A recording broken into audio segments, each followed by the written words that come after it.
Whenever there is a new thing in the block, whether it is AI, robotics, any technology that is introduced for the first time, it always threatens the jobs. If you remember in the first episode, I was telling you that degrees are absolutely useless. What is important is skills. Yeah. The real job of a teacher is beyond just teaching the hard skills.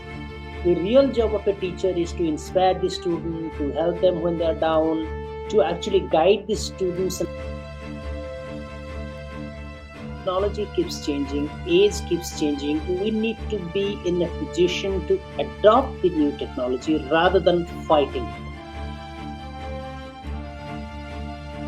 Hello and welcome to Jobs in AI Age podcast. This is our second episode, and we are joined by Binay Panda, who has studied in Oxford and four other countries. He has specialties in genomics and data. Currently, he is teaching at JNU. He is teaching biotechnology there. So, thanks a lot for joining us. And today, in last episode, we discussed about jobs in AI age, and in this episode, we will discuss technology and jobs. We often think that jobs and technology can never be friend, or we often see it as foes. So, Professor Panda, what is your view on that? Is it friends or foes? So, thank you for inviting me to the second episode. In the first episode, I told you about our education system and what needs to be done to create more jobs. And coming back to your question about technology and jobs, whenever historically, whenever there is a new thing in the block, whether it is AI, robotics, any technology that is introduced for the first time, it always threatens the jobs. AI is no exception. However, the only difference between AI and other technologies, AI is transformational across sectors. There are other technology historically that actually affected one sector more than others, but AI has the potential to affect, and in fact already affecting multiple sectors, including from media to science to education and even beyond that. But I think technology is something that we don't have to be afraid of. We need to embrace technology. And what I mean to say is that no one can today think about building something or having a career without using computers. Now, think about it. During your parents' age or your grandparents' age, they still had the job, they were having the family, they were getting the salary, but there was no computer. But can you think about yourself or anyone else doing something without the phone or without the computers? It's not Oh, I possible. can't even. In my journalism field, it is not possible forever in Yeah, this but era. but the Yeah, same journalist used to be existing, doing a pretty good job yeah. before the phone. And in this era, you can become a journalist without a pen. Exactly. So the question Yeah. that I am trying to raise is technology keeps changing, age keeps changing. We need to be in a position to adopt the new technology rather than fighting it. So the Okay. best is, how do we train our workforce, our students, so that they can embrace the technology to their benefit?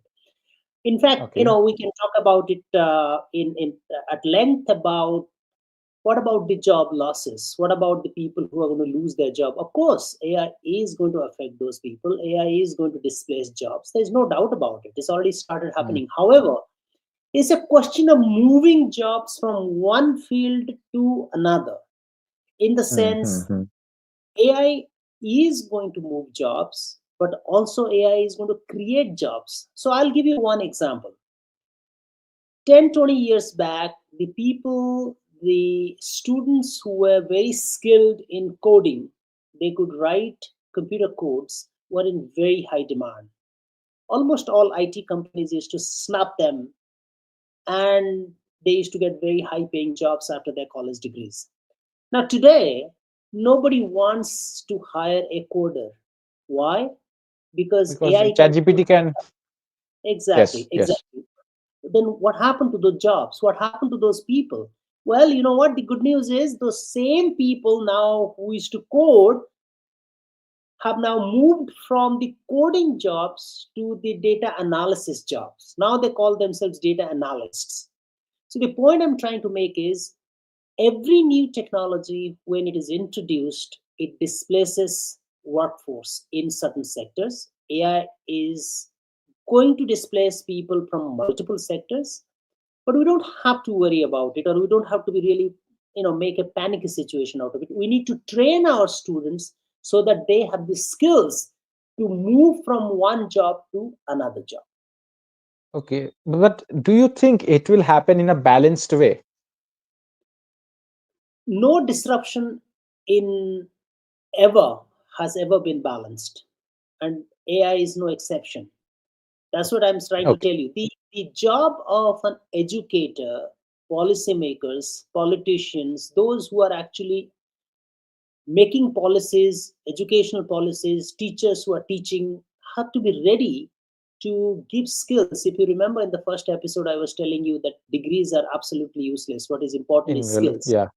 Now, what skills can we teach our students so that they will be ready to compete for the jobs that requires new skills? But the problem is, before we do that, teachers have to be trained themselves, because many teachers have never seen, in their whole life, probably a complicated computer or a complicated cell phone, mobile phone. So the teachers need to be retraining themselves. So I think the government has to really think hard when they are talking about new skills or new training or new, degrees for the students. They have to think about how do they train teachers, because the Yeah. teachers So, have to be trained before they can train the students, right? hello. Yeah. Yeah. Hello. Hi. So, as you are talking about teachers, so now I will come on education. There is two aspects in education. One is the building of the students, and the second part is that the employments, the teachers who are getting who are getting jobs by this education. So, do you think that teachers' jobs are at risk? I mean, if you are telling me about the adoption part that they will adapt, but don't you think that the job which is teaching or the professor or the teacher is going to absolute obsolete? Sorry. because The teacher. because I want to mention one thing. I was Yes. recently watching a video on of Khan Academy. So they were telling me that they are going to launch, they have launched already a chat bot which is teaching the students and helping the students to solve the problems which are appearing in their syllabus or when they are studying. Yeah. Um, so, in a limited way, yes, the teacher's job has already become obsolete, but it's not a on-off switch, in the sense that it's Okay. not today is relevant, tomorrow is irrelevant. We are on a ramp. So it will take some time before teachers become irrelevant. However, I must also tell you, the real job of a teacher is beyond just teaching the hard skills. The real job of a teacher is to inspire the student, to help them when they're down, to actually guide the students in subjects which are maybe not directly interesting to them, but a student is interested, to tell them about the career options, to tell them about how to get a job, to tell them about life, to actually Mm-hmm. part moral, ethical, and bookish education.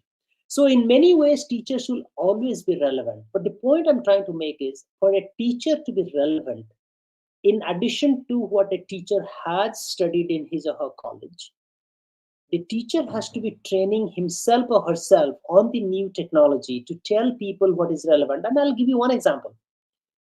Most of the university teachers, as we speak today, I mean, I'm sure that it is the case in your college. The teachers are actually not terribly busy. They are not doing many academic things anyway. Now, in that sphere, the teachers have a lot of time to train themselves. And some of the smart guys are getting retrained by self studying, by doing their own thing, by going into the symposia, seminars, conferences. But the majority of our teachers are not getting retrained because there is no incentive to get trained, or there is no disincentive not to be trained. So the teacher training is an absolute important thing to tell them that if you don't train yourself with the new things in the block, you will not be able to teach your students. Now, the question is, many people think that should be voluntary. Yes, in a perfect world it should be voluntary, but voluntary things doesn't necessarily work in many cases, and therefore I think it has to be mandated that every few years the teachers have to be retraining themselves in their subjects. And in a media, the subject that you are in, media is changed Okay. completely in the last Yeah. 50 years, from using brain, then pen and paper, to phone. Now all sorts of gizmos are available. You can see the anchors when they're asking questions, they are vigorously searching in the internet, what is the next question to ask, what's the answer. So things have changed. On your fingertips you have answers to many of the questions which were not available 50 years back, or even 20, 30 years back. Now the question is, you have the same internet as any of us. Now, you can ask the question, then why somebody is such a good journalist or a reporter, why not others? Everybody has the same True. information. But the question is that how do you use that information? And this is exactly where the teacher plays an important role. The teachers actually tell you, hey, this is the information which is available in the internet, but this is the way to read it, this is the way to analyze it, this is the way to ask questions, this is the way to form a question, to formulate the proper question to the guests that you're having. This is the role of the teacher. The teacher's role is not to tell what is already there in the internet, or you can find in the technology, but the teacher's role is to teach you how to use technology. So therefore it is Okay. never going to be obsolete. Good teachers are always going to be in a very prized possession in any society. And in fact, it is unfortunate that our society actually doesn't really treat teachers well, in the sense that the best of the best students are not incentivized to be teachers. Who becomes teachers in our society? Those who can't get through the entrance examination to become engineers or doctors or anything else. That's the reality. Okay, I mean, there are exceptions. We should not talk about exceptions. We should talk about the majority of people who become teachers are those who are not finding other jobs. Now, the reason is teachers are not well paid. Although I must say the government teachers' job today are reasonably well paid, but they are not good themselves. They are not trained themselves. They don't have training of pedagogical research and excellence in their own subject. So I think what is important before, when you talk about technology replacing jobs and threatening the jobs for students, you should also talk about how technology should be helping teachers to be better trained. Okay. So, no, my question is to you that when you are talking about the training point, okay, whether it is teachers, whether it is other fields like journalists or scientists, how they can retrain themselves in a way so that they would be fit enough in this AI-driven market. How can they retrain themselves? So Who there will are tell two. them that you should do this thing and you will be written, like you mentioned coders, that they are doing data analysis. So for a journalist, what should they do? For a teachers, what should they do? So Yeah. the very good question. So this is let's talk about training for two different sets of people: training for students and training for teachers. And I'll talk about both. Training for students are easy because the students should be trained by teachers. But then it's a catch-22. For teachers to train students, they themselves have to be trained. Now the Hmm. question comes: who trains student the teachers? How do they know? Well,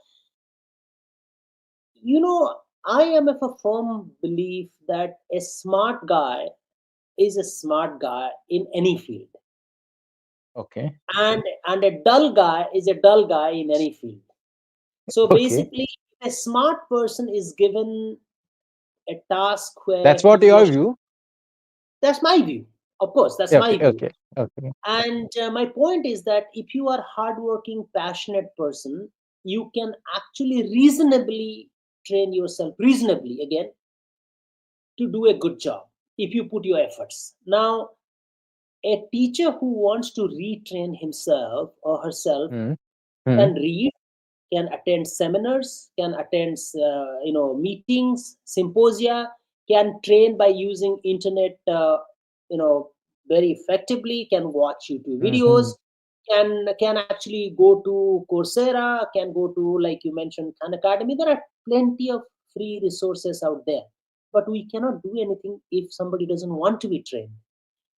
Okay. So, what my point is, in a country like ours, I believe a voluntary training may not work.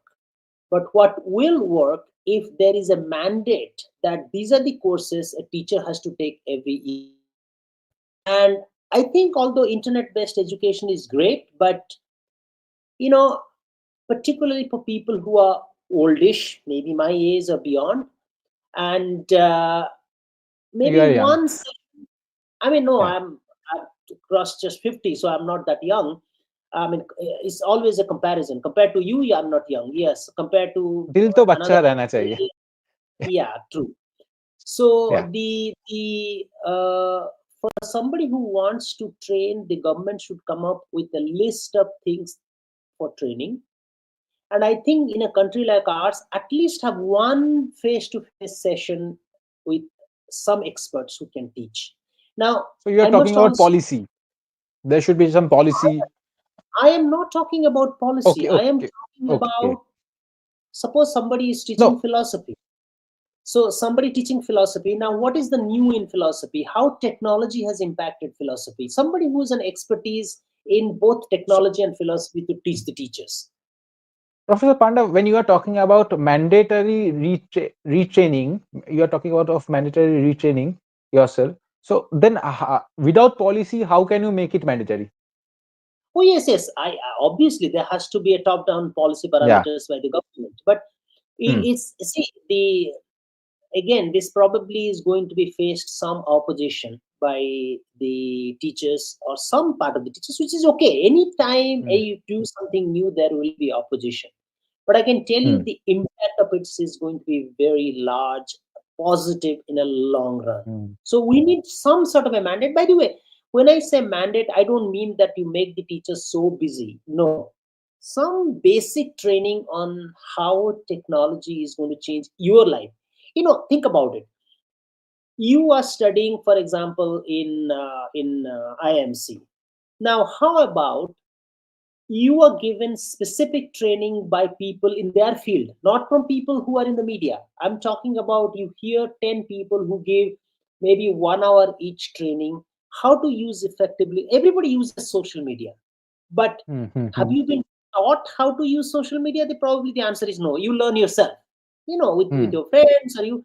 Hmm. It's Hmm. better that you learn how effectively to use social media, how effectively you can use, for example, AI tools, how effectively you can use chat, how effectively you can do email. So there is a method to this madness. And right now, what is happening is that there is no method. You learn yourself, and Hmm. I Hmm. mean, Hmm. some people learn well, some people don't learn well. But what I'm trying to do is to tell you that if you put a program where you do basic programming to everybody in the field by some experts, and it doesn't have to be long, maybe few hours, I think it is going to do a lot good. Okay. So you think that basic programming can help every sector, people from every sector? No, You mean I'm not talking about programming in computer programming sense. I mean okay? Okay. basic programs related to technology. Okay. Basic technology knowledge you are talking about. Yes, yes, and how that technology knowledge is going to impact you in your career, Hmm. that is what is needed. Okay. Okay. Okay. So now coming on the policy that we were talking about, that how the government should shape the policy in a way which will help us to use the technology in a proper way and which will help them to in job creation. So, good question. Interesting thing is, every single individual who is probably working in the government has the right intent. Okay, Hmm. that's Hmm. necessary but not sufficient. And what I mean by that Hmm. is, you would rarely meet people who would say, "Oh, technology is not good. I don't want any reform. No, everybody says they want reform. Everybody says that, well, India should be a developed country by X and YZ date. But the question is how? Even Ashwini How? Vaishnav talked about a large investment on building a LLM for India. Yeah. Um, yes. Remember the last time when we met, I told you that if I were the prime minister, I would put all the money into one sector, that is education. I personally think that our government, doesn't matter who is in the seat of power, we are not giving proper incentives to the education sector. And what I mean by proper incentive is we are not putting right investment. We Okay. need to put a lot more investment than we are putting. Now, you're coming back to your question specifically, how Yeah. can we do that in education sector for students to retrain? For example, you come to our universities, think about your own classroom. Is your classroom equipped to do technology based education? The answer is no. I haven't been to your No, school, but we have in specifically I am in digital media course, so they have certain things, and we do workshops sometimes, like AR/VR workshop. So we have a in preliminary stage, you can say yes. okay, good that you have. In Yeah. most of the colleges and universities, they don't. I'm not in specific courses. I'm talking about. I'm general. So one thing is you need equipment, but the most important thing beyond equipment is that you need people who can teach. Yeah, And of course. the most important thing, again, I'll come back to what I told last time. Don't teach what is already there in the books.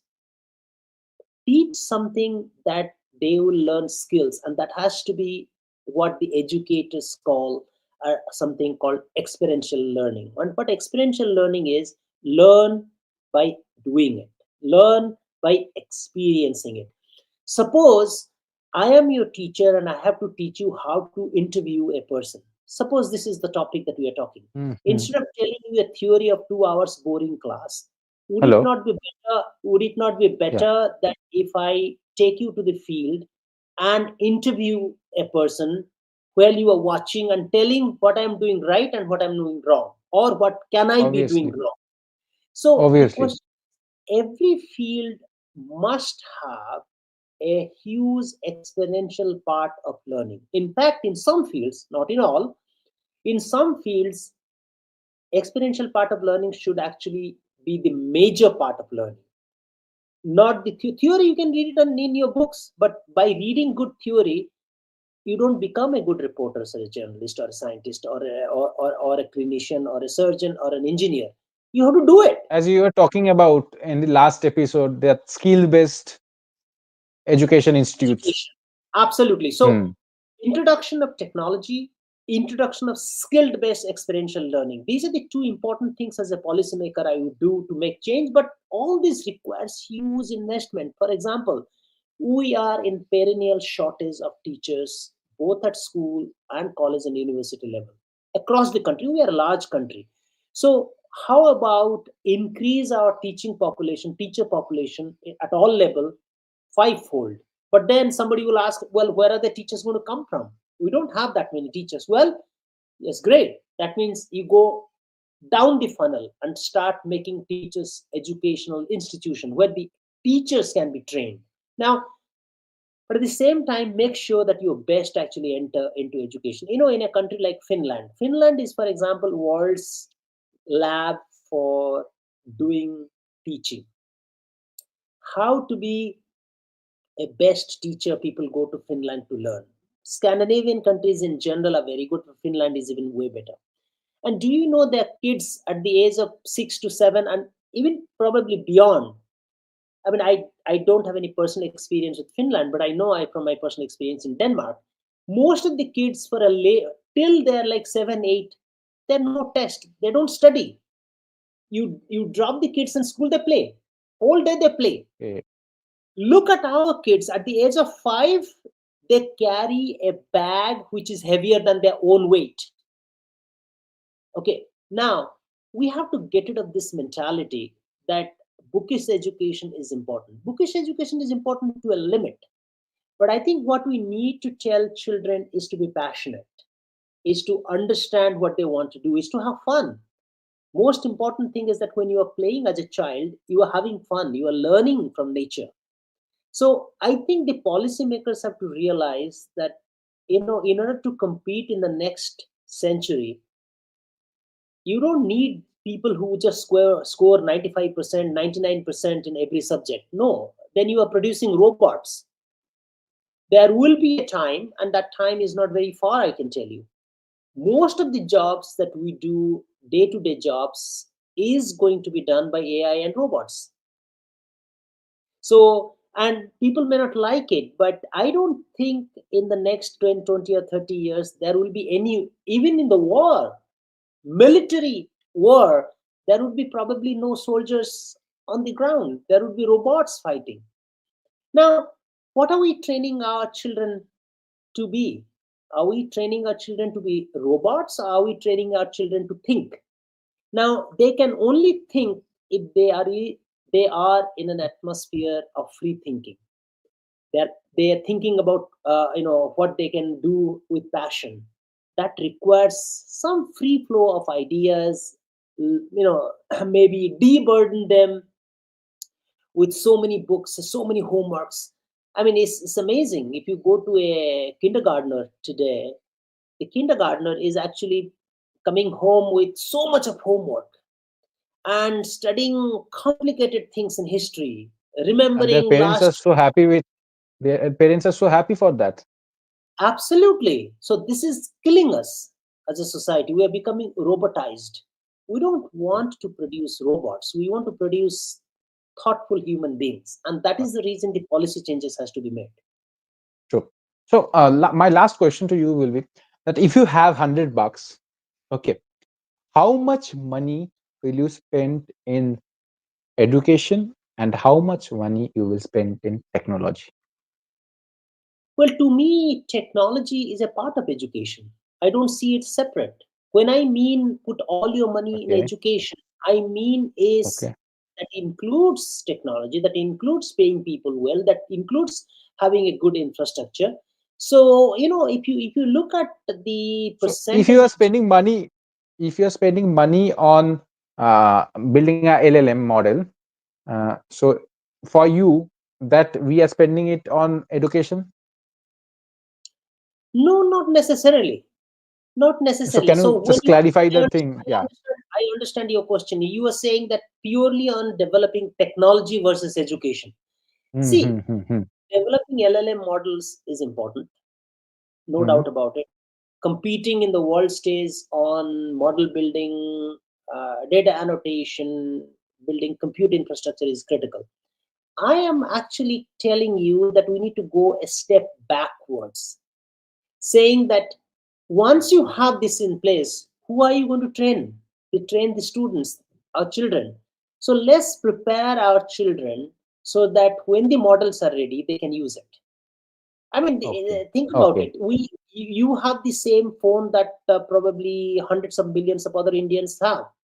But are they True. doing the same uses, or are they getting the No, same uses? No, the answer is no.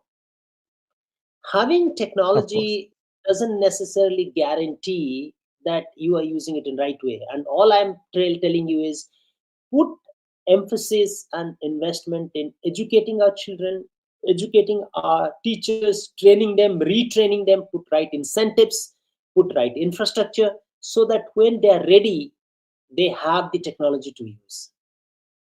Okay. Okay. So we will end on this note that retrain yourself on which profession you are, doesn't matter. Just retrain yourself to be in the race, to be in the race, or um, to win the race. To win the race, or the second option is to be a dinosaur, and you don't Okay. want to be a dinosaur. So you Okay. So want you don't want, you want to be the yeah. new kid in the block, and to be the new kid in the block, you have to retrain yourself. Okay. So you have to retrain yourself.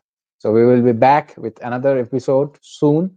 So till then, please subscribe and please like and please do comment your feedback on the comment section.